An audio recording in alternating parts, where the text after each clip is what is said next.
ഞാനും സുധിച്ചേട്ടനും ജീവിച്ചിട്ടില്ല. ഒരു കൂട്ട് വേണമെന്ന് ചേച്ചി ഭാവിയിലേക്ക് എപ്പോഴെങ്കിലും? അതിപ്പോ എല്ലാരും പറഞ്ഞു തുടങ്ങി. തീർന്ന് ആ കെട്ടുന്നവന് കിടക്കപ്പുറത്തില്ല. ആ കെട്ട് ഞാനൊരു എന്റെ മക്കളെ അംഗീകരിക്കുന്ന സ്വന്തം മക്കളെ പോലെ അംഗീകരിക്കുന്ന ആള്. നിങ്ങൾ തമ്മിൽ അറിയില്ല? ഞാൻ എങ്ങനെയാടാ ഇതൊക്കെ? അങ്ങനെ എന്തെങ്കിലും ഡൗട്ട് ഉള്ളവന്മാര് എന്റെ വീട്ടിൽ ഞാനുള്ളപ്പോ സുധിയിലേക്ക് വരിക, ഇത് ഞാൻ കാണിച്ചു തരും. വിവാഹം രജിസ്റ്റർ ചെയ്തിട്ടുണ്ട്, പിന്നീട് ഡിവോഴ്സ് ആയി എന്നൊക്കെ പറയുന്നുണ്ട്. ആവാം, അങ്ങനെ നാളെ ഒരു ഇവർക്കുണ്ടോ? സുധിയുടെ ചോരയെ പറഞ്ഞ കുട്ടികളൊന്നും ഇല്ലല്ലോ ഇവർക്ക്. ഉണ്ടോ? ഞാലിയാങ്കുഴിയിലുള്ള ബിനു കഴിഞ്ഞ കാര്യമാണ്. കഴിഞ്ഞ കാര്യം അത് ഒരിക്കലും ഓർക്കാൻ പോലും പറ്റാത്ത കാര്യങ്ങളൊക്കെയാണ്. ഞാനൊന്നും അങ്ങനെ ഓർക്കാറൊന്നുമില്ല. എന്തുവാകട്ടെ, അങ്ങനെ ഒരു ലൈഫ് ഉണ്ടെങ്കിലും ഇല്ലെങ്കിലും ഞാൻ എന്തായാലും എന്നെ അറിയിക്കുന്നവരെ അറിയിച്ചിട്ടാണ്. പഴയ പാസ്റ്റ് ഈസ് പാസ്റ്റ്. 25ാമത്തെ സെല്ലിൽ ഇരിപ്പുണ്ട് സൂചിച്ചേട്ടന്റെ ഭൗതിക ശരീരം. നിങ്ങൾ കൊണ്ട് അടക്കും. ആലോചന വരുന്നുണ്ടടാ, വരുന്നുണ്ട്. വീട്ടുകാരോട് ദിവസമൊക്കെ വരണം. മരിച്ച ആൾക്ക് പോലും സമാധാനം കൊടുക്കാത്ത കുറെ ചെറ്റ മനുഷ്യര്. അപ്പൊ ഇതിൽ നിന്നൊക്കെ അത്യാവശ്യം നല്ല എമൗണ്ട് ചേച്ചി ഏൺ ചെയ്യുന്നുണ്ട്. എന്നിട്ട് സോഷ്യൽ മീഡിയയിൽ വന്ന് ഈ ദാരിദ്ര്യം പറയുന്നത് എന്തിനാണ്? അപ്പൊ എന്നോട് ചോദിക്കും, പൈസ ആദ്യമായിട്ട് ഇങ്ങനെ ഒരു പെണ്ണ് വരുന്നത്, പൈസ ഇത്ര ഇന്ന് കഴിച്ച് കിട്ടിയിട്ട് വേണ്ടാന്ന്. ഞാൻ നിങ്ങളുടെ പൈസക്കൊന്നും വന്ന ആളല്ല ഞാൻ. സുധിച്ചേട്ടൻ ഫസ്റ്റ് ഇപ്പൊ കിച്ചുവിന്റെ അമ്മ കഴിഞ്ഞിട്ട് വേറൊരു വിവാഹം ചെയ്തിരുന്നു. 2016 ലാസ്റ്റ് ഡിസംബറിലാണ് ആദ്യമായിട്ട് ഇദ്ദേഹത്തെ കാണുന്നതും.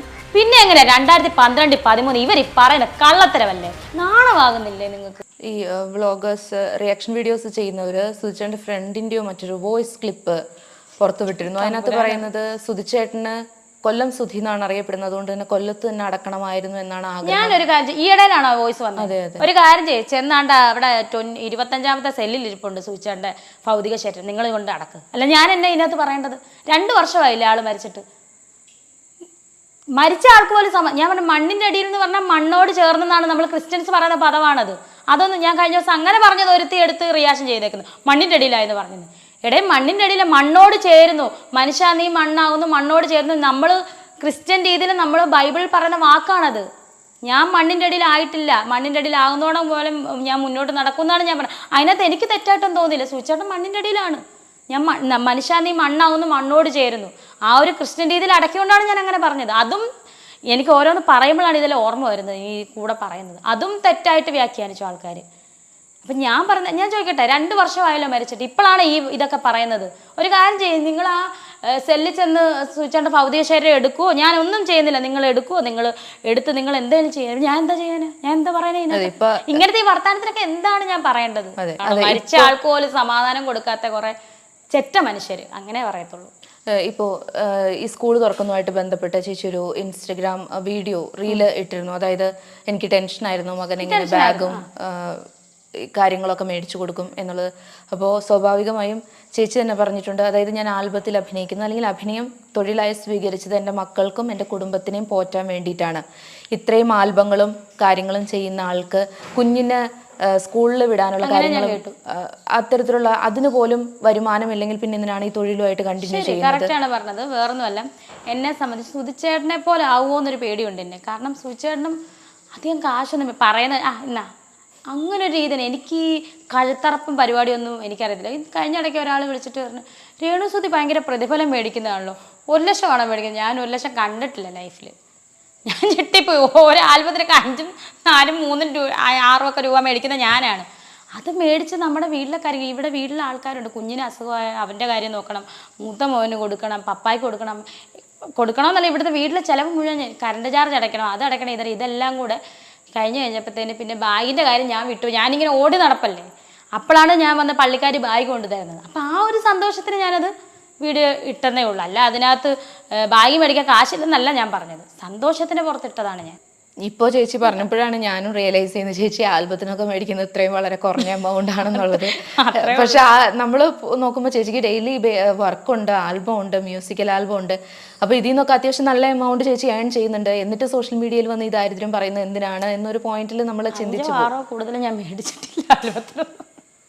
വണ്ടിക്കൂലി എങ്ങനെ പറയാൻ, ഇത് പറഞ്ഞിട്ട് അതെല്ലാം നമ്മുടെ വീട്ടിലേക്ക് വേണ്ടിയിട്ട്, കാര്യങ്ങൾക്ക് വേണ്ടിയിട്ട് ഒരുപാട് ആവശ്യങ്ങളുണ്ടല്ലോ. കുഞ്ഞുങ്ങളുടെ കാര്യമാണേലും അതിനെല്ലാം ഞാൻ എൻ്റെതായിട്ടുള്ള രീതിയിൽ ഒന്നും സമ്പാദിക്കുന്നില്ല. ഇപ്പോൾ സ്റ്റാർ മാജിക്കിലെ താരങ്ങളുടെ കാര്യങ്ങളൊന്നും അപ്ഡേഷനൊന്നും ഇല്ല. അവരൊന്നും മീൻസ് അവർ വരുന്നതോ ഒന്നും കണ്ടില്ല. അവർ വിളിക്കാറില്ല, കോണ്ടാക്റ്റിലുണ്ടോ, ടച്ചിലുണ്ടോ? അനു കഴിഞ്ഞ ദിവസം വിളിച്ചായിരുന്നു. അതുപോലെ ലക്ഷ്മി നമ്മൾ 5-ാം തീയതി തലേന്ന് പ്രാർത്ഥിക്കാം എന്ന് പറഞ്ഞു. ഞങ്ങൾ സംസാരിച്ചു കേട്ടോ. അപ്പോൾ എൻ്റെ അടുത്ത് പറഞ്ഞ തിരക്കാവട്ടെ രേണു, ഇതുപോലെ തന്നെ സന്തോഷമായിട്ടിരിക്കട്ടെ എന്ന് ലക്ഷ്മി പറഞ്ഞു. ഞാനും സംസാരിച്ചു. അതുപോലെ പിന്നെ ശ്രീവിദ്യ ഇടയ്ക്ക് മെസ്സേജ് അയക്കുമായിരുന്നു. അങ്ങനെ അല്ലാതെ ഒരു കണ്ടിന്യൂസ് ആയിട്ട് മെസ്സേജോ കാര്യങ്ങളോ കോളോ ഒന്നുമില്ല ഈ 2 വർഷമായിട്ട്. അങ്ങനെയൊന്നും ഇല്ലടാ. അത് ഞാൻ അവരെ കുറ്റപ്പെടുത്തുന്നതല്ല, അവരൊക്കെ അവരുടെ തിരക്കുണ്ട്. പിന്നെ അതുപോലെ ബിനു ചേട്ടൻ്റെ വൈഫ് മെസ്സേജ് അയക്കുമായിരുന്നു. ഇപ്പോൾ അതും കാണുന്നില്ല, തിരക്കായിരിക്കും. ഒരിടയ്ക്ക് നോബിച്ചേട്ടൻ മെസ്സേജ് അയച്ചു, വിളിച്ചു. അതല്ലാതെ വേറെ ആരും ഒരു കോണ്ടാക്റ്റോ ഒന്നും ഇല്ല. ഈ സ്റ്റാർ മാജിക്കിൻ്റെ ഷോ ഡയറക്ടർ അനൂപേട്ടൻ മൈൽ സ്റ്റോൺ ഒരു ഇൻ്റർവ്യൂ കൊടുത്തിട്ട് ഒരു ക്ലിപ്പിംഗ് ഞാൻ കണ്ടിരുന്നു. അതിൽ പറയുന്നത് സുധിച്ചേട്ടൻ എന്ന് പറയുന്നത് വളരെ ടാലൻറ്റഡ് ആയിട്ടുള്ളൊരു മിമിക്രി ആർട്ടിസ്റ്റാണ്. അദ്ദേഹത്തിന് ഒരുപാട് അവസരങ്ങൾ കിട്ടിയിട്ടുണ്ട്. അദ്ദേഹം ഒരു സീനിയർ ആയിരുന്നു. അദ്ദേഹം പോകാത്ത പല കൺട്രീസ് വളരെ കുറവാണ്. അദ്ദേഹം പോകാത്ത ഓസ്ട്രേലിയ മാത്രമേ പോകാനുള്ളൂ, ബാക്കി എല്ലാ രാജ്യങ്ങളും. അതെ, അത്രയും കഴിവുള്ള ഒരു ആള്. അത്യാവശ്യം ഏണിങ്സ് ചേട്ടൻ്റെ ഒരു കല വെച്ച് ചേട്ടൻ ഉണ്ടാക്കുന്നുണ്ടായിരുന്നു. പിന്നെ ഈ ഒരു സാമ്പത്തിക തകർച്ചയിലേക്ക് എങ്ങനെ പോയെന്ന് മനസ്സിലാവുന്നില്ല എന്ന് അനുപേട്ടൻ പറഞ്ഞ ഒരു ഇത് കണ്ടിരുന്നു. ഞാൻ വന്ന സമയത്ത് ഈ ഒരു എന്താ പറയുക, ഇവർക്ക് ഏൺ ചെയ്തത്, അതായത് ഈ ലോകരാഷ്ട്രം മുഴുവൻ പോയ മനുഷ്യൻ എല്ലാം ചെയ്ത് ഞാൻ വന്ന സമയം എന്ന് പറയുന്നത് 2016 കാലഘട്ടമാണ്. ലാസ്റ്റ് സമയമാണ് ഞാൻ വരുന്നത്. ആ സമയത്ത് ഞാൻ നോക്കിയ സേവിങ്സ് ഒന്നുമില്ല. അതിനകത്ത് 0 ബാലൻസ് തന്നെയാണ് ഞാൻ ആളെയും മകനെ സ്വീകരിച്ചത്. പൈസ കണ്ടിട്ടൊന്നും അതിൻ്റെ ആവശ്യമില്ല. ഞാൻ അങ്ങനെ തന്നെയാണ്. അത് കഴിഞ്ഞിട്ടുണ്ടാക്കാനുള്ള ഇതിലായിരുന്നു ഞാൻ. അതായത് ഇവർക്ക് മഴവിൽ മനോരമയിൽ ഫസ്റ്റ് കിട്ടിയ എന്തോ സാജു നവോദയ ചേട്ടൻ്റെ പാഷാണ ഷാജി, ആ ടീം സാജു ചേട്ടൻ്റെ ഫസ്റ്റ് കിട്ടിയതാണ് ഇവർക്ക്. അപ്പം അതെല്ലാം കഴിഞ്ഞ് എത്രയോ വർഷം കഴിഞ്ഞാണ് ഞാൻ വരുന്നത്.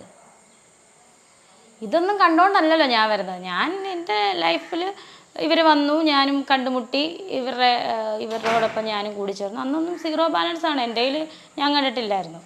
പിന്നെ നമ്മൾ വന്നു കഴിഞ്ഞ് നമ്മളിങ്ങനെ ഏൺ കുറച്ച് സേവ് ചെയ്യാൻ വേണ്ടി വന്നപ്പോഴാണ് കുഞ്ഞുണ്ടായതോ, അതുപോലെ ലോക്ക്ഡൗൺ വന്നത്. സത്യം പറഞ്ഞാൽ ജീവിച്ചില്ല, ഞങ്ങൾ ജീവിച്ച് തുടങ്ങാൻ പോവുമായിരുന്നു. ഞാനും സുധിച്ചേട്ടനും ജീവിച്ചിട്ടില്ല. കാരണം ആദ്യത്തെ ആ സമയത്ത് രജിസ്റ്റർ മാരേജ് ചെയ്തെങ്കിലും അവരവിടെയും മൂത്ത മോന് പഠിത്തമുള്ളതുകൊണ്ട് ഞാൻ എൻ്റെ വീട്ടിലുമായിരുന്നു, കോട്ടയത്ത് വരുന്നു.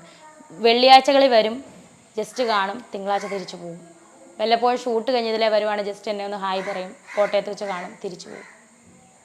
പിന്നെ ഞങ്ങൾ ഒന്നിക്കുന്നത് ഈ കുഞ്ഞുണ്ടായ ആ സമയത്ത് ഒന്നിച്ചെങ്കിലും ലോക്ക്ഡൗൺ വന്നതോടുകൂടി സൂചിച്ചേട്ടൻ മാനസികമായിട്ട് തകർന്നു.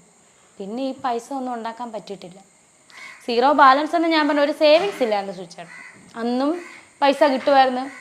ആൾ എടുത്ത് പാത്ത് വെക്കുന്ന ഒരാളാണ്. ആര് ചോദിച്ചാലും കൊടുക്കും, ചിലവാക്കും. അങ്ങനെ എല്ലാവർക്കും വേണ്ടിയിട്ട് ചിലവാക്കുമായിരുന്നു. എല്ലാവർക്കും വേണ്ടിയിട്ടെന്ന് പറഞ്ഞാൽ എല്ലാവരുടെയും സന്തോഷമായിരുന്നു ആളുടെ വലിയൊരു കാര്യമെന്ന് പറഞ്ഞു. അപ്പം ഞാൻ വന്നിപ്പോൾ അധികം കോടികളൊന്നും ഒരു അവസ്ഥയില്ലാത്ത ഒരാളായിരുന്നു. മനസ്സിലായോ? ഞാൻ കണ്ടിട്ടില്ല ഒരു 0 ബാലൻസ് തന്നെയാണ്. ഞാൻ ഇവർ ആദ്യമായിട്ട് കാണുന്നതിൻ്റെ അന്ന് എന്തോ ഒരു 20,000 രൂപ വരുന്നതും ഞാൻ ഇപ്പോഴും ഓർക്കുന്നുണ്ട്. അന്ന് എന്തോ ഫോൺ മേടിക്കുന്നതും, മോന് ഫോൺ മേടിക്കും. ഞാനും ഉണ്ടെന്ന്. എന്നോട് എന്താ നിനക്ക് വേണ്ടത്? എനിക്ക് 1 രൂപ പോലും വേണ്ട ഏട്ടാ. അപ്പം എന്നോട് ചോദിക്കും, ഈ പൈസ ആദ്യമായിട്ട് ഇങ്ങനെ ഒരു പെണ്ണ് വരുന്നത്, പൈസ ഇന്ന് കഴിച്ച് കിട്ടിയിട്ട് വേണ്ടാന്ന്. ഞാൻ നിങ്ങളുടെ പൈസയ്ക്കൊന്നും വന്ന ആളല്ല ഞാൻ, നിങ്ങളെ 2 പേരും എനിക്കിഷ്ടമാണ്, അതിന് കാണാൻ വന്നാന്ന് പറഞ്ഞു. അപ്പോൾ ആൾ ഞെട്ടിപ്പോയി. എന്ത് വേണമെന്നാ പുള്ളി. ഞാൻ ചെന്നപ്പോഴാണ് സാലറി എന്തോ വരുന്നത്, 20,000 രൂപ വരുന്നത്. അപ്പോൾ ആൾക്ക് ഭയങ്കര സന്തോഷം. എനിക്കെന്താ വേണ്ടത്, നിനക്കെന്താ? എനിക്കൊന്നും വേണ്ടാന്ന് പറഞ്ഞു. അതെ, ഇപ്പോൾ ലേറ്റസ്റ്റ് ആയിട്ടൊരു വലിയ വിവാദം സുധിച്ചേട്ടൻ്റെ പേരിൽ വന്നിരുന്നു. ചേച്ചി ഇതിൽ ഓക്കെ ആണെങ്കിൽ ഞാൻ അതിൽ ഒരു എക്സ്പ്ലനേഷൻ ചേച്ചിക്ക് തരണം എന്നുണ്ടെങ്കിൽ ചേച്ചി പറഞ്ഞാൽ മതി. അതായത് സുധിച്ചേട്ടൻ ഫസ്റ്റ് ഇപ്പോൾ കിച്ചുവിൻ്റെ അമ്മ കഴിഞ്ഞിട്ട് വേറൊരു വിവാഹം ചെയ്തിരുന്നു. മിമിക്രി ഫീൽഡിൽ നിന്ന് തന്നെയുള്ള ഒരാളെ ആയിരുന്നു. അപ്പോൾ പുള്ളിക്കാരത്തിയുടെ അടുത്ത് ചെല്ലുമ്പോഴും സുധിച്ചേട്ടൻ്റെ അടുത്ത് 0 ബാലൻസ് ആയിരുന്നു. പുള്ളിക്കാരൻ ഭയങ്കര മദ്യത്തിന് അഡിക്റ്റ് ആയിട്ടുള്ള ഒരു വ്യക്തിയായിരുന്നു. പറഞ്ഞോളൂ. മരിച്ച് 2 വർഷമായില്ലേ, ഇനിയെങ്കിലും വെറുതെ വിടാൻ പറ്റില്ല. മദ്യത്തിന് അഡിക്റ്റ്, മദ്യപാനി. ഇവരുടെ മുഖം നിങ്ങൾ കാണിച്ചായിരുന്ന മീഡിയ ഒന്നും കാണിച്ചില്ലല്ലോ. ഇവർക്കൊക്കെ എന്തിൻ്റെയാണ് എനിക്ക് അറിയാൻ വേണ്ടിയിട്ട് ചോദിക്കുക. ഞാൻ അവരെ ഒന്നും കുറ്റപ്പെടുത്തിയല്ല. മരിച്ച് മണ്ണോട് ചേർന്നില്ല. ഇപ്പോഴും ഞാൻ പറയണം, മണ്ണോട് ചേർന്നില്ലേ. ബഹുമാനിച്ച് തന്നെയാണ് ഞാൻ സംസാരിക്കുന്നത്. മണ്ണോട് ചേർന്ന് കാലയവനുകൾക്കുള്ളിൽ മറഞ്ഞു ഏട്ടൻ. പിന്നെ എന്തിനാണ് മദ്യപാനിയാണ്, അതാണ്. നാണമാകുന്നില്ലേ നിങ്ങൾക്ക്? മരിച്ചവരെ ബഹുമാനിക്കണ്ടേ? എന്തിനാണ് അതൊക്കെ പറയുന്നത്? എനിക്ക് സങ്കടം വരുന്നത്, സത്യമായിട്ട് എനിക്ക് സങ്കടം വരുന്നുണ്ട്. മരിച്ചു പോലെ എന്നെപ്പറ്റി നിങ്ങൾ പറഞ്ഞു ഞാൻ മദ്യപാനിയാന്ന് പറഞ്ഞു. സൂചിച്ചാൻ്റെ പേര് എന്നോട് പറഞ്ഞു. മദ്യപാനിയൊന്നും അല്ല കേട്ടോ. ഞാൻ പറയേ, ആ മുഴുവൻ കുറ്റങ്ങളും എൻ്റെ തലയിൽ നിങ്ങൾ വെച്ചോ. ആ മുൾക്കിരീടം ഏട്ടന് കൊടുക്കുന്ന എന്ത് മുൾക്കിരീടവും ഞാൻ സ്വീകരിച്ചു. ഞാൻ മദ്യപാനിയാണ് എന്തും പറഞ്ഞു നിങ്ങൾ സൂചിച്ചാടിനെ വെറുതെ വിട്. പിന്നെ സ്റ്റാർ മാജിക് എന്നെയും മക്കളെയും കാണിക്കുന്ന ഒരു എപ്പിസോഡുണ്ട്. നിങ്ങളത് റിവൈൻഡ് ചെയ്ത് കണ്ടോളൂ, എത്ര തവണ വേണേലും നിങ്ങൾ കണ്ടോളൂ. ഞാൻ പറയുന്നത് രണ്ടാമതൊരാൾ പറയുന്നതായിട്ടും ഇദ്ദേഹം തന്നെ അതിലെന്താ പറയുന്നത് നിങ്ങൾ റിവൈൻഡ് ചെയ്ത് കണ്ടോളൂ. എൻ്റെ ആദ്യത്തെ വൈഫ് അങ്ങനെ പോയി, അന്നും ആള് ജീവനോടുണ്ടായിരുന്നു. അത് കഴിഞ്ഞിട്ടാണ് ആ കുട്ടി മരിച്ചത്. എൻ്റെ കിച്ചുവിനെ തന്നിട്ട് പോയി. എനിക്ക് രണ്ടാമതായിട്ട് ദൈവം കൊണ്ടുവന്നതാണ് എൻ്റെ വാവക്കുട്ടനെ എന്ന് പറയുന്നു ഇദ്ദേഹമാണ് പറയുന്നത്. ഈ വാക്കുകൾ നിങ്ങൾ റിവൈൻഡ് ചെയ്ത് കണ്ടോളൂ. ആ സ്റ്റേജിൽ അത്രയും പേരുടെ മുന്നിൽ ലക്ഷക്കണക്കിന് ആളുകൾ കാണുന്ന ആരാധനയുള്ള സ്റ്റാർ മാജിക് എന്ന് പറയുന്ന ആ വലിയൊരു ഫ്ലോറിൽ ഇദ്ദേഹം പറഞ്ഞത് എന്താണെന്ന് നിങ്ങൾ കണ്ടു. എനിക്കതിനകത്ത് എനിക്ക് ക്ലാരിഫിക്കേഷൻ നടത്താൻ പറ്റത്തില്ല. എൻ്റെ ആദ്യത്തെ വൈഫ് പോയതിന് ശേഷം ഇങ്ങനെ ആളെപ്പോലും ആൾ കുറ്റപ്പെടുത്തിയല്ല സംസാരിച്ചത്. ആളിപ്പം മരിച്ചുപോയി, രണ്ടുപേരും മരിച്ചുപോയി. രണ്ടുപേരുടെ ആത്മാവിന് നിത്യശാന്തി എന്നും നേരം ഞാൻ പ്രാർത്ഥിക്കുന്നു. രണ്ടുപേരുടെ ആത്മാവ് സ്വസ്ഥമായിട്ടിരിക്കട്ടെ. അതേ നമ്മളെ കൊണ്ട് പറ്റത്തുള്ളൂ. ആളൊരു സാഹചര്യത്തിൽ മരിച്ചു, അത് കഴിഞ്ഞ് 2-3 വർഷത്തിനകം ആളും ഏട്ടനും മരിച്ചു. അവരുടെ ലൈഫ് എങ്ങനെ ആയിക്കോട്ടെ, നമ്മൾ കിട്ടിക്കഴിഞ്ഞാൽ നമ്മൾ പിന്നെ അത് ക്രിട്ടിസൈസ് ചെയ്യാനൊന്നും പോകുന്നില്ല. ആൾ പറഞ്ഞാൽ എനിക്കറിയാം, അത്രേ ഉള്ളൂ. അല്ലാതെ ആളുടെ പുറകിലത്തെ ഉള്ള ഇപ്പം എൻ്റെ ലൈഫ് ഞാൻ പറഞ്ഞ ഏട്ടനറിയാം. അല്ല പുറകിൽ ചെയ്യാനൊന്നും ആൾ വരത്തില്ല. ഞാൻ എൻ്റെ ലൈഫിൽ എന്ത് സംഭവിച്ചത് ഇതെല്ലാം ഞാൻ ഏട്ടനോട് പറഞ്ഞിട്ട് എൻ്റെ ഉത്തരവാദിത്തപ്പെട്ടവരോട് പറഞ്ഞു, മകനോടും ഏട്ടനോട് പറഞ്ഞിട്ടാണ് എല്ലാം ഞാൻ ചെയ്യുന്നത്. എനിക്കിപ്പോൾ ആരെ ബോധിപ്പിക്കേണ്ടതോ മറ്റുള്ളവർ എൻ്റെ പേഴ്സണൽ കാര്യം സംസാരിക്കേണ്ട കാര്യമില്ല. പിന്നെ ഈ ഒരു കാര്യമെന്ന് വെച്ചാൽ ഏട്ടൻ തന്നെ ക്ലാരിഫിക്കേഷൻ ചെയ്യുന്നുണ്ട്. എനിക്ക് രണ്ടാമതായി കൊണ്ടുവന്നതാണ് എൻ്റെ വാവുക്കുട്ടിയെ എന്ന് പറഞ്ഞാണ് എന്നെ കെട്ടിപ്പിടിച്ച് ഞങ്ങൾ ഇൻട്രോ ചെയ്യുന്നത്. ഇതിൽ കൂടുതലൊന്നും എനിക്ക് സംസാരിക്കാനില്ല. ആള് തന്നെ പറഞ്ഞത്. അതെ, ഇപ്പോൾ സുധിച്ചേട്ടൻ ഇപ്പോൾ കല്യാണം അതൊക്കെ ഓരോരുത്തരുടെ പേഴ്സണൽ ചോയ്സാണ്, അതിൽ ഇടപെടേണ്ട കാര്യമുണ്ടെന്ന് എനിക്കും തോന്നുന്നില്ല.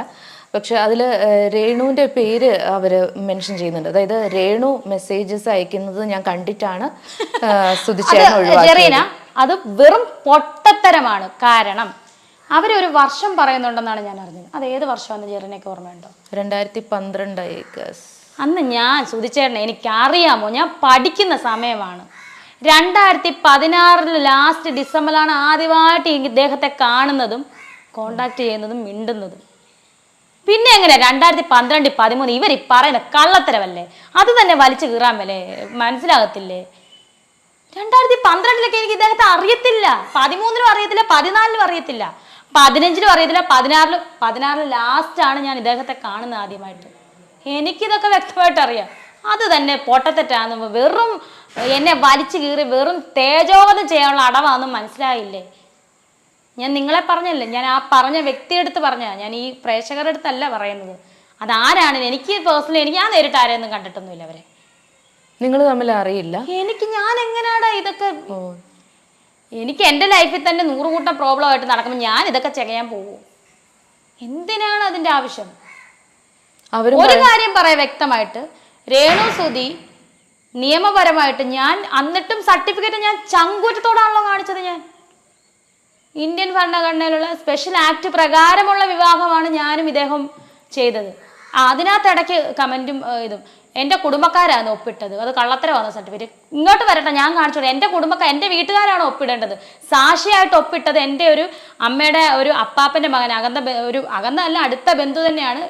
ബന്ധം ആ കുടുംബത്തിൽപ്പെട്ട ആൾ തന്നെയാണ് ഒപ്പിട്ടത്. അടുത്ത എൻ്റെ ചേച്ചിയുടെ ഹസ്ബൻഡാണ് ഒപ്പിട്ടത്. സാക്ഷി എൻ്റെ അമ്മയുടെ അനിയത്തി, കസിൻ അനിയത്തിയായിട്ട് വരുന്ന അമ്മയുടെ അപ്പാപ്പൻ്റെ മോളാണ്.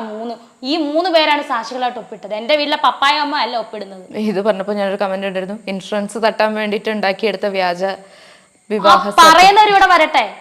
എന്നിട്ട് ഇവിടെ തെങ്ങണ സബ് രജിസ്റ്റർ ഓഫീസിലാണ് ഞങ്ങൾ 2 രജിസ്റ്റർ ചെയ്തത്. മകനും ഉണ്ടായിരുന്നു കൂടെ. ഞങ്ങളുടെ മൂത്ത മകനും ഉണ്ടായിരുന്നു. ഋതപ്പൻ അന്ന് ഉണ്ടായിട്ടില്ല. മൂത്ത മകനും ഉണ്ടായിരുന്നു. ഇത്രയും പേര് സാക്ഷികൾ വെറുതെ കെട്ടിച്ചമയ്ക്കേണ്ട കാര്യമുണ്ടോ ഇത്? എന്നെ എപ്പോഴേ പോലീസ് പിടിച്ചാലും ഞാൻ വെറുതെ കെട്ടിച്ചമച്ചോണ്ട് നിങ്ങൾ നിയമപരമായിട്ട് നിങ്ങൾ എൻ്റെ ഇവിടെ വരൂ, ഞാനിത് കാണിച്ചു തരാം, എന്നിട്ട് നിങ്ങൾ തീരുമാനിക്കൂ. എനിക്ക് കള്ളത്തരം കാണിക്കേണ്ട കാര്യമില്ല ജെറീന, അതിൻ്റെ ആവശ്യമില്ല എനിക്ക്. ഇതൊക്കെ പറയുമ്പോഴാണ് നമ്മുടെ ഉള്ളിലെ ആ രോഷം വരുന്നത്. കേട്ട് ഞാൻ എന്തിനാണ് കള്ളത്തരം കാണിക്കേണ്ടത്? ഒരൊറ്റ കാര്യം പറയാം, എന്നെ നിയമപരമായിട്ട് എൻ്റെ കഴുത്ത് താലി കെട്ടി എന്നെ രജിസ്റ്റർ ചെയ്ത ഒരൊറ്റ വ്യക്തിയേ ഉള്ളൂ, കൊല്ലം സുധി എന്ന് പറയുന്ന വ്യക്തി. ഈ രേണു സുധിയെ മാത്രമേ നിയമപരമായിട്ട് കല്യാണം കഴിച്ചിട്ടുള്ളൂ. ഇത് ഞങ്ങൾക്ക് 2 പേർക്കും അറിയാവുന്ന സത്യം. ഇന്നും എൻ്റെ കയ്യിൽ ആ സർട്ടിഫിക്കറ്റ് ഉണ്ട്. എനിക്ക് കള്ളത്തരം കാണിക്കേണ്ട കാര്യമില്ല. അങ്ങനെ എന്തെങ്കിലും ഡൗട്ട് ഉള്ളവന്മാർ എൻ്റെ വീട്ടിൽ ഞാനുള്ളപ്പോൾ സുധിയിലേക്ക് വരിക, ഇത് ഞാൻ കാണിച്ചു തരും. ഏത് കോടതി വേണം ഞാൻ ഇത് കൊണ്ടുപോകാം. ഇതിനകത്ത് എന്താ സത്യം എന്ന് എനിക്കറിയണമല്ലോ. ഈ പറഞ്ഞ എന്താ സത്യം എന്നോണെന്ന് അവരും പറയുന്നു മിമിക്രി ഫീൽഡിലുള്ളവർക്ക് ഈ കാര്യങ്ങളെല്ലാം അറിയാം. അവരുടെയും കല്യാണം കഴിഞ്ഞ സർട്ടിഫിക്കറ്റ് ഉണ്ടായിരുന്നു, വിവാഹം രജിസ്റ്റർ ചെയ്തിട്ടുണ്ട്, പിന്നീട് ഡിവോഴ്സ് ആയി എന്നൊക്കെ പറയുന്നുണ്ട്. നാളെ ഒരു കാലത്ത് അവര് ഓപ്പൺ ആയിട്ട് മീഡിയാസിനെ ഫേസ് ചെയ്യാൻ റെഡി ആയിട്ട് അവര് പ്രൂഫ് കൊണ്ടുവന്ന് അങ്ങനെ ഒരു പേടിയുണ്ടോ? എനിക്ക് ഒരു പേടിയില്ല. കാരണം എന്റെ കയ്യിൽ സർട്ടിഫിക്കറ്റ്, മാരേജ് സർട്ടിഫിക്കറ്റ് ഉള്ളിടത്തോളം കാലം ഞാൻ എന്തിനാണ് പേടിക്കുന്നത്? വേണ്ട, ഒന്നും വേണ്ട. എന്റെയും ഈ കിച്ചുവിന്റെ അനിയനില്ലേ ഋതുല്, അത് കൊല്ലം സുധിയുടെ ചോരയിൽ പിറന്ന കുട്ടിയാണെന്ന് ആ ഒരു സത്യം എനിക്കും എൻ്റെ സമൂഹത്തിൽ എൻ്റെ സുധിച്ചേട്ടനും അറിയാവുന്നിടത്തോളം കാലം എനിക്ക് ഒന്നിനെ പേടിക്കണ്ട. എൻ്റെ കൂടെയുള്ള 2 മക്കളും കൊല്ലം സുധിയുടെ ചോരയിലുള്ള കുഞ്ഞുങ്ങളാണ്. ഇതിൽ കൂടുതൽ എനിക്ക് ആരെ പേടിക്കാനാ? ഇവർക്കുണ്ടോ സുധിയുടെ ചോരയിൽ പിറന്ന കുട്ടികളൊന്നും ഇല്ലല്ലോ ഇവർക്ക്? ഉണ്ടോ? അല്ല, ഞാൻ അങ്ങനെ തന്നെ. കാരണം ഇത് പറയേണ്ട അവസ്ഥ വന്നു. അതുപോലെ 1-ാം തരം സർട്ടിഫിക്കറ്റും എൻ്റെ കയ്യിലുണ്ട്. കൊല്ലം സുധി എന്നെ മാരേജ് ചെയ്ത സർട്ടിഫിക്കറ്റും ഉണ്ട്. ഇത് കൂടുതൽ ഞാൻ എന്തിനാണ് അവർ മുഖം കാണിച്ചാലും അവരിനി സർട്ടിഫിക്കറ്റ് കൊണ്ടുവന്നാലും ചിലപ്പം എന്താ പറയുക, മാരേജ് ചിലപ്പം നിയമപരമായിട്ട് കിട്ടിയില്ലായിരിക്കും, എന്നാലും അവരൊന്നിച്ച് ജീവിച്ചിട്ട് പോയതിൻ്റെ സർട്ടിഫിക്കറ്റ് എന്തെങ്കിലും ഒരു എഴുത്തിലൂടെ ചിലപ്പം എന്താ, അതല്ല എൻ്റെ കയ്യിലിരിക്കുന്ന സാധനം. അപ്പോൾ ആ ഒരു ഇന്റർവ്യൂവിനെയും ആ ഒരു ആരോപണങ്ങളെയും ചേച്ചി തള്ളി പറയുന്നു? തള്ളി പറയുന്നത് ഞാൻ പറയുന്നില്ലടാ, എനിക്ക് ഭയമില്ല അതിന്. ഇനി മുന്നോട്ട് ഇനി എന്തൊക്കെ വന്നാലും എനിക്ക് ഭയമില്ല. എൻ്റെ ലൈഫിൽ എന്തൊക്കെ നടന്നോ അതെല്ലാം ഇദ്ദേഹത്തെ അറിയിച്ചു, ഇദ്ദേഹത്തിൻ്റെ വീട്ടുകാരെ അറിയിച്ചു, മകനെ അറിയിച്ചിട്ടാണ് ഞാൻ ഇദ്ദേഹവുമായിട്ടൊരു എന്താ പറയുക ബന്ധത്തിലെത്തുന്നത്. ഇനി എൻ്റെ ലൈഫിന് ചകഞ്ഞ് ഇനി ഇവന്മാർ കൊണ്ടുവന്നാലും, സുധിച്ചേണ്ട ലൈഫ് ചകഞ്ഞ് കൊണ്ടുവന്നാലും രേണു സുധി തളരത്തില്ല. ഒറ്റയ്ക്ക് ഇങ്ങനെ തന്നെ നിൽക്കും. ഇദ്ദേഹത്തിൻ്റെ ആത്മാവ് എൻ്റെ കൂടെ ഉള്ളിടത്തോളം കാലം ആർക്കും എന്നെ തളർത്താനും പറ്റും. അതെ, ഈ പാസ്റ്റ് പറയുന്ന കൂട്ടത്തില് ഞാലിയാങ്കുഴിയിലുള്ള ബിനു കഴിഞ്ഞ കാര്യമാണ്. കഴിഞ്ഞ കാര്യം ഞാൻ പേരൊന്നും പറയുന്നില്ല. ഈ പാസ്റ്റർ എനിക്കറിയത്തില്ല, ആ പാസ്റ്ററിനെ എല്ലാം കഴിഞ്ഞ കാര്യങ്ങൾ ഇല്ല. എല്ലാം ഒരു ലൈഫിലുണ്ട്. നമ്മളത് എന്താ പറയുക, അത് ഒരിക്കലും ഓർക്കാൻ പോലും പറ്റാത്ത കാര്യങ്ങളൊക്കെയാണ്. ഞാനൊന്നും അങ്ങനെ ഓർക്കാറൊന്നുമില്ല. എന്തുവാകട്ടെ, അങ്ങനെ ഒരു ലൈഫ് ഉണ്ടെങ്കിലും ഇല്ലെങ്കിലും ഞാൻ എന്തായാലും എന്നെ അറിയിക്കേണ്ടവരെ അറിയിച്ചിട്ടാണ്. അപ്പം അദ്ദേഹം തന്നെയാണ് പറഞ്ഞത്, എന്തിനാണ് ഇത് പഴയ പാസ്റ്റ് ഈസ് പാസ്റ്റ്, ഇപ്പോഴെന്താണോ അത് നമ്മൾ ചെയ്താൽ മതി, മറ്റുള്ളവർക്ക് മുന്നിൽ പറഞ്ഞാൽ മതി. അദ്ദേഹത്തിന് ഞാൻ കൊടുത്ത വാക്കാണ് ഞാനത് പ്രാവർത്തികമാക്കുന്നത്. പിന്നെ ഇത്രയും നാൾ ചോദ്യങ്ങളോ ഉത്തരങ്ങളോ ഒന്നും ഇല്ലായിരുന്നു. ഈ ഇടയിൽ തൊട്ട് ഈ ഇത് ചെയ്തുകൊണ്ടാണ് ഞാനൊരു മൈസ്ട്രീമിന് ഞാൻ ക്ലാരിഫിക്കേഷൻ കൊടുത്തായിരുന്നു. അതിൽ കൂടുതലൊന്നും എനിക്ക് സംസാരിക്കാനില്ല. പറയേണ്ടവരോട് പറഞ്ഞിട്ട് തന്നെയാണ്. അതും ഇങ്ങനെ ഒരാളല്ലല്ലോ രംഗത്ത് വരുന്നത്. ഈ ബിനു ആളല്ലല്ലോ രംഗത്ത് വരുന്നത്. ഈ പറയുന്ന ഈ വ്യക്തി ഭാര്യയും മക്കളും ഒക്കെ ആയിട്ട് ജീവിക്കുന്നു, കമന്റ്സിലൂടെയാണ് വരുന്നത്. അതാണ് കുശുമ്പെന്ന് പറഞ്ഞ, കുശുമ്പിനും അസൂയയ്ക്കും മരുന്നില്ലെന്ന് പറഞ്ഞ ഭയങ്കര സത്യം തന്നെ. എടേ, നിങ്ങൾ കുശുമ്പൊന്നും പിടിക്കണ്ട. ഞാൻ സാധാരണക്കാരി തന്നെ, ഞാൻ എങ്ങും പോയിട്ടില്ല. ഞാൻ ഇങ്ങനെ തന്നെ ഇരിക്കുന്ന ഒരു വ്യക്തിയാണ്. ഞാൻ ഏതാണ്ട് സംഭവമാണെന്ന് ഓർത്തിട്ടാണ് ഈ കുശുമ്പ് ഇളകുന്നത്. കല്യാണത്തിന് ഐസ്ക്രീം തിന്നുമോ എന്ത് വേണമെങ്കിലും ചെയ്തോട്ടെ. പിന്നെ ഞാനതിന് ഇതിന് മാത്രം തെറ്റൊന്നും ഞാൻ ചെയ്തിട്ടില്ലല്ലോ. എന്തായാലും രേണു സുധി ഒരാളെ കൊന്നിട്ട് വന്നതാ. രണ്ടാമത് അവള് സൂചേണ്ട കല്യാണം ഒരാളെ കൊന്നിട്ടാ വന്നത് കേട്ടോ. ഇതാണെങ്കിൽ ഓക്കെ, ഇത് തെറ്റാണ്. എൻ്റെ മുൻ ജീവിതവും സൂചേണ്ട മുൻ ജീവിതവും ഇതൊക്കെ എന്തിനാണ് ഞാൻ? മരിച്ചു പോയില്ലേ ആള്? ഈ പറയുന്ന എൻ്റെ ഈ ലൈഫ് എന്ന് പറയുന്ന ഇപ്പം പറഞ്ഞ നിങ്ങളെ പറഞ്ഞ പേര്, ആ ആൾക്ക് വേറെ ഫാമിലിയും മക്കളും ഒക്കെ ഉള്ളതാണ്. അവരാരും രംഗത്ത് വരുന്നില്ലല്ലോ. അവർക്കൊക്കെ ലൈഫ് ഉള്ളതല്ലേ. വെറുതെ എന്തിനാണ് ഈ ആരോപണങ്ങൾ? എനിക്കറിയില്ല. ഒരു പ്രശ്നവും ഇല്ലാതിരിക്കുമ്പോഴാണ് ആരോപണങ്ങൾ കൊണ്ടുവരുന്നത്. അതെ, എനിക്ക് പ്രയോജനമില്ല, അവർക്ക് പ്രയോജനമില്ല. അതെ, ഞാൻ ഇത് ഇപ്പൊ ക്ലിയർ ചെയ്യാൻ കാരണം ചേച്ചിനെ കഴിഞ്ഞ 2 വർഷമായിട്ട് നമ്മൾ കാണുന്നതാണ്. പക്ഷെ ആദ്യത്തെ ഘട്ടങ്ങളിലൊന്നും ഇത്തരത്തിലുള്ള കാര്യങ്ങൾ വരാതിരിക്കും. പിന്നീട് ഇപ്പോ ഇത്രയും ആരോപണങ്ങൾ പ്രത്യേകിച്ച് സുധിച്ചേട്ടന്റെ പേരില് ഇങ്ങനെ വരുന്നു, ചേച്ചിയുടെ പേരിൽ വരുന്നു. അപ്പോ ചേച്ചിനെ അറിയാൻ ആഗ്രഹമുള്ള കുറച്ച് പേരെങ്കിലും ചേച്ചിനെ സപ്പോർട്ട് ഞാൻ പറയാണ്. ആ വാർത്ത അവരെ ഞാൻ തെറ്റാന്നൊന്നുമല്ല, ഈ സുധിച്ചേട്ടന്റെ മുൻ ലൈഫിലെ അവർ തെറ്റാന്നൊന്നുമല്ല ഞാൻ പറഞ്ഞത്. എൻ്റെ കയ്യിലുള്ള സത്യമാണ് ഞാൻ പറഞ്ഞത്. അവർ തെറ്റാന്നോ അവരുടെ കുറ്റം പറയാൻ ഞാൻ അവരെ കണ്ടിട്ട് പോലുമില്ല. പിന്നെ ഞാൻ എന്തിനാണ് അവരെ ക്രിട്ടിസൈസ് ചെയ്യുന്നത്? ഇപ്പോൾ ഒരുപാട് മഹാന്മാരായ കലാകാരന്മാരുടെ ഭാര്യമാര്, ഭർത്താക്കന്മാർ മരിച്ച ഭാര്യമാര്, അവർ കാര്യമായി സോഷ്യൽ മീഡിയയിലൊന്നും വരുന്നില്ല. അവരുടെ ഭർത്താക്കന്മാരുടെ പേരുപയോഗിച്ച് അവർ ഫെയിം നേടുന്നില്ല.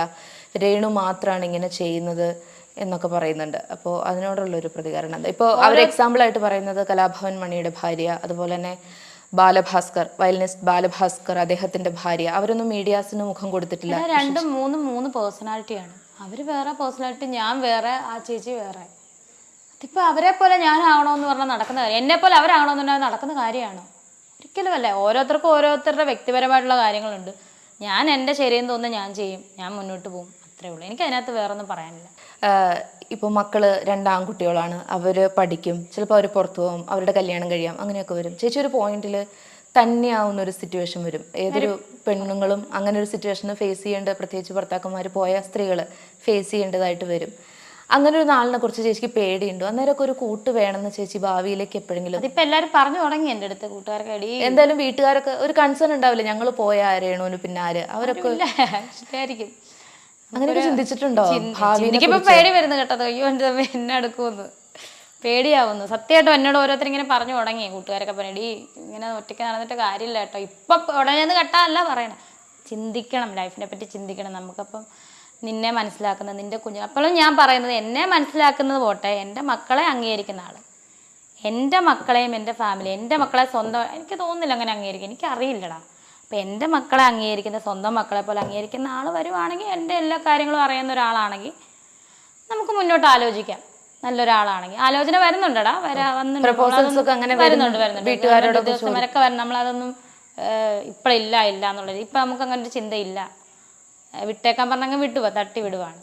ഒരു 5-6 വർഷം കഴിയുമ്പോൾ നമുക്ക് നോക്കാം. അങ്ങനെ എൻ്റെ മക്കളെ സ്വന്തം മക്കളെ പോലെ കാണുന്ന ഒരാളുണ്ടെങ്കിൽ, ഒരു സുരക്ഷിതമായ ഒരു കൈയാണെങ്കിൽ നമുക്ക് ആലോചിക്കാം ആ സമയത്ത്. ഇപ്പോൾ ചേച്ചി ഇത്രയും കൊല്ലം സുധിയുടെ വൈഫ്, ഇത്രയും സോഷ്യൽ മീഡിയയിൽ ഫെയിം ആയിട്ട് നിൽക്കുന്ന ഒരാൾ, ഭാവിയിൽ അങ്ങനെ ഒരു തീരുമാനം എടുത്താൽ പോലും ഭയങ്കരമായ രീതിയിൽ സൈബർ അറ്റാക്ക് വരും. എൻ്റെ പൊന്നെ, അത് ഓർക്ക, ഞാൻ ഇങ്ങനെ പറഞ്ഞെങ്കിലും ഇല്ലേ ചോദിച്ചേട്ടോ, ആ ദിവസം തീർന്ന്. ആ കെട്ടുന്നവന് കിടക്കപ്പുറത്തില്ല, ലാസ്റ്റ് അന്ന് തന്നെ അവൻ ഡിവോഴ്സായി പോകേണ്ടി വരും. പിന്നെ ഞാൻ ഒറ്റപ്പെടും. അതൊക്കെ ആലോചിക്കും എന്ത് ചെയ്യും അറിയില്ല. കാരണം കെട്ട് ഞാനൊരു ഇത് ഭാവി ഒരു ഉദാഹരണം പറയാം. കെട്ടിയെല്ലാം കഴിഞ്ഞ് ഒന്ന് വീഡിയോ നോക്കുമ്പോഴത്തേന് ഈ കെട്ടിയോ തന്നെ ലാസ്റ്റ് നിന്റെ കൂടെയുള്ള ജീവിതം ഇന്നുകൊണ്ട് തീർന്നടിയെന്നുള്ള ഡിവോഴ്സായപ്പോൾ ഞാൻ പിന്നെ ഒറ്റയാകത്തില്ല. അതുപോലെ ബുള്ളിങ്ങായിരിക്കും, അതുപോലെ ആ കറഞ്ചം പുറഞ്ഞം ഞങ്ങളെ ഇട്ട് കൊല്ല ചെയ്യും. അതെനിക്കറിയാം. അതുകൊണ്ട് ഒന്നും എൻ്റെ എന്താ പറയുക, മറ്റുള്ളവരുടെ കയ്യിലാണ് എൻ്റെ ഫീലിങ്സ് എന്ന് പറയുന്ന പോലെ. ഒന്നും കരയാൻ പറ്റത്തില്ല, ചിരിക്കാൻ പറ്റത്തില്ല, നേരെ ചൊവ്വേ സംസാരിക്കാൻ പറ്റത്തില്ല, ആളുകളുടെ അടുത്ത് ഇടപെടാൻ പറ്റത്തില്ല. എല്ലാം ഒരു ഇതിൽ നിൽക്കുക. ആൾക്കാർ പറയുന്ന പോലെ കുറേ നെഗറ്റീവുകാരുണ്ട്, അവർ പറയുന്ന പോലെ രേണുസുതി ചെയ്യണം എന്നുള്ളൊരു ഇതായിപ്പോയി. ഭാവിയിലേക്കൊരു കൂട്ട് വേണമെന്ന് തോന്നിയാൽ എന്തെങ്കിലും സങ്കല്പങ്ങളുണ്ടോ? ഞാൻ സങ്കല്പം പറഞ്ഞില്ല, മക്കളെ സ്വന്തം മക്കളെ പോലെ കാണുക, നമ്മളെ മനസ്സിലാക്കുക, നമ്മുടെ വീട്ടുകാരെ അംഗീകരിക്കുക, നമ്മുടെ തൊഴിൽ, ഇപ്പം അഭിനയമാണെങ്കിൽ അഭിനയം, ആ തൊഴിൽ അംഗീകരിക്കുക. കാര്യം അഭിനയം അറിയാമല്ലോ, ഇൻറ്റിമസി ചെയ്യേണ്ട വരും, അതൊക്കെ അംഗീകരിക്കുന്ന. 2 നേരം കഴിഞ്ഞ് 2 പകൽ കഴിഞ്ഞ് വഴക്ക് പിടിച്ച് അടിച്ചിട്ട് പോകാനാണെങ്കിൽ എൻ്റെ പൊന്നേ ഇല്ല. പക്ഷെ ഇതുവരെയായിട്ട് ഞാൻ തീരുമാനിച്ചിട്ടില്ല. ഇപ്പം ഭാവിയിൽ സങ്കല്പം ചോദിച്ചത് അങ്ങനെയാണ്. ഇന്ന് വരെ സൂചിച്ചേണ്ട വൈഫായിട്ട് തന്നെ നാളെ അങ്ങനെ തന്നെ മുന്നോട്ട് പോകാനാണ് എൻ്റെ ആഗ്രഹം. ദൈവം എന്നെ അങ്ങനെ അനുഗ്രഹിക്കട്ടെ എന്നാണ് എൻ്റെ പ്രാർത്ഥന ഓരോ ദിവസവും. നാളെ എന്താവും എന്നുള്ളത്. ഇത്രയും നെഗറ്റീവ് കാര്യങ്ങൾ, സൈബർ ബുള്ളിങ് ഫേസ് ചെയ്തിട്ടൊരു ലേഡി മലയാളത്തിലുണ്ടോന്ന് വെച്ചാൽ എനിക്കറിയാം. ഡെയിലി ബേസിസിൽ ചേച്ചിനെ അത്രത്തോളം കാര്യങ്ങൾ അലട്ടുന്നുണ്ട്. ഏതെങ്കിലും ഒരു പോയിന്റിൽ മൈൻഡിന് അത് ടച്ച് ചെയ്തിട്ടുണ്ടോ? വീട്ടുകാരെ പറയുമ്പോൾ ഭയങ്കര വിഷമം. കാരണം എന്നെ പറഞ്ഞോട്ടെ, എന്നെ എന്ത് വേണമെങ്കിലും അധിക്ഷേപിച്ചോട്ടെ, എന്ത് വേണം. ഞാൻ ഒരു പറഞ്ഞല്ലോ, അവരുടെ ഈ ബോംബുണ്ട്, നീ തകരും, എന്താന്ന്, ഞാൻ ആരും കൊന്നിട്ടില്ല, പീഡിപ്പിച്ചിട്ടില്ല, ഇത് കൂടുതലൊന്നും ഇല്ലല്ലോ, നമുക്ക് വിഷയമല്ല. സോ ഈ വീട്ടുകാരെയൊക്കെ എടുത്തിട്ടുമ്പോഴാണ് നമുക്ക് വിഷയം. അപ്പോൾ രേണു ചേച്ചിയാണ് ചേച്ചിയുടെ ഇപ്പോൾ കറന്റ് ആയിട്ട് നടക്കുന്ന ചേച്ചിയുടെ ജീവിതത്തിലെ ഡെവലപ്മെന്റ്സിനെ കുറിച്ചും വിവാദങ്ങൾക്കുള്ള ഒരു വ്യക്തമായ മറുപടിയും ചേച്ചി തന്നു കഴിഞ്ഞു. അപ്പോൾ കരിയറിൽ ഒരുപാട് ഉയർച്ചകൾ ചേച്ചിനെ തേടി എത്തട്ടെ എന്ന് ആശംസിക്കുന്നു. Thank you so much.